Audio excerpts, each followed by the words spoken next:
Bonjour à tous et bienvenue sur Juris Media, l'agence dédiée aux avocats qui cherchent à développer leur clientèle. Dans cette vidéo, j'aimerais parler du personal branding et pourquoi je pense que c'est un outil hyper intéressant pour les avocats en 2023. Alors d'abord, qu'est-ce que c'est que le personal branding? C'est votre image de marque. C'est l'idée, la vision que le grand public se fait de votre cabinet, se fait de vous. Et donc c'est ce qui fait que au long terme, on va pas voir juste un avocat en droit pénal, on va voir 7 avocats en droit pénal. Et donc, je vais pas voir un avocat, je vais voir Eric Dupond-Moretti. Pour vous donner un exemple un peu plus concret de personal branding, le branding, la marque, l'image de marque, c'est ce qui fait que vous êtes prêt à payer 300 € pour un t-shirt Gucci et 8 € pour un t-shirt Bershka. Dites-vous que c'est la même chose qui s'applique aux avocats. Et je pense qu'aujourd'hui, sincèrement, c'est un des outils les plus puissants en digital marketing et surtout dans le monde juridique où en 2023, c'est sous-exploité à fond.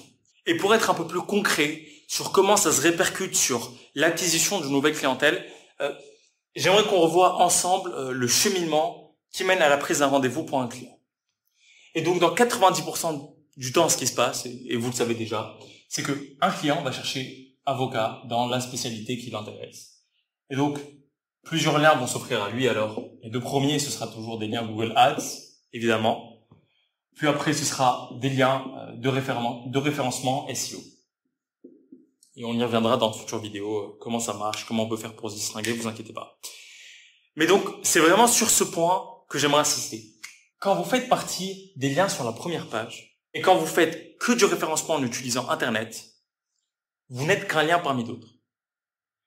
Et donc, concrètement, pour le client, ce qui se passe là, c'est que tous ces liens sont pareils. Alors oui, vous me direz, il y a l'expérience qui joue, il y a la qualité du site, etc., etc. Mais dans 90% des cas, ça résulte, tout ça, en ce que le client fasse la différence entre cet avocat, cet avocat, cet avocat, cet avocat, en fonction du moins cher. Dans 90% des cas. Alors bien sûr, il y a la qualité, il y a l'expertise, il y a la réputation, il y a aussi la recommandation, etc., etc. Mais ce que je veux dire, c'est qu'un client neutre, qui n'y connaît rien à la sphère juridique et qui va chercher un avocat dans le domaine qui l'intéresse, fera purement la distinction en fonction d'à quel point vos images sont belles sur votre site sur Google et concrètement votre devis. Voilà, c'est ce qui se passe. Et donc j'aimerais que vous vous posiez la question 30 secondes. Si vous étiez ce client-là et que vous cherchez un avocat dans votre spécialité, pourquoi est-ce que vous choisiriez votre site plutôt qu'un autre? Vous me direz, oui, mais j'ai plus d'expertise. Oui, mais j'ai plus d'expérience, j'ai plus de contacts, etc., etc., etc. Peut-être. Mais le client, ici, ne voit pas ça. Et il n'y fera pas attention dans 90% des cas.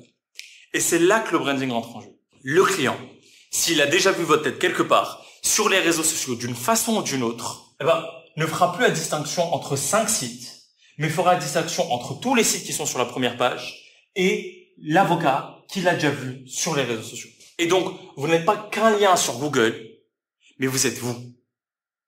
Vous êtes un avocat qui a une certaine légitimité sur les réseaux et qui fait que le client a déjà un certain rapport de confiance envers vous. Et c'est pour ça que le personal branding est aussi fort. Parce que vous n'êtes pas qu'un lien, vous êtes vous. Vous n'êtes plus en concurrence avec tous les avocats qui sont premiers sur Google. Vous êtes en concurrence avec vous. Personne ne peut vous copier. Personne ne peut s'attribuer ce que vous êtes. C'est votre image de marque. Et donc, au final, vous n'êtes en concurrence qu'avec vous-même. Et c'est pour ça que je pense qu'une bonne stratégie de référencement, couplée à un personal branding fort sur les réseaux sociaux, fait que vous jouez à votre propre jeu et que vous attirez beaucoup plus facilement une clientèle. Et donc, voilà pourquoi le personal branding est aussi fort et pourquoi c'est un outil, à mon avis, qui est vraiment sous-exploité dans la sphère juridique. D'autant que pas énormément d'avocats sont sur les réseaux sociaux. Alors oui, il y a Rémi Dantan, Laura-Lise Bouvier, Maître Bem sur TikTok. Mais quand vous regardez par rapport au nombre d'avocats qu'il y a en France, et quand vous regardez au temps moyen que passe le français moyen sur les réseaux sociaux, c'est dérisoire. Et vous avez largement, et je le crois de tout mon cœur, et on le fait à l'agence avec plein de clients, vous avez largement la possibilité de développer une audience sur les réseaux sociaux. Voilà, c'est tout pour moi, c'est tout pour le personal branding. Si vous avez des questions, n'hésitez pas à me les laisser en commentaire et je me ferai un plaisir d'y répondre. C'était Juris Media et à très vite.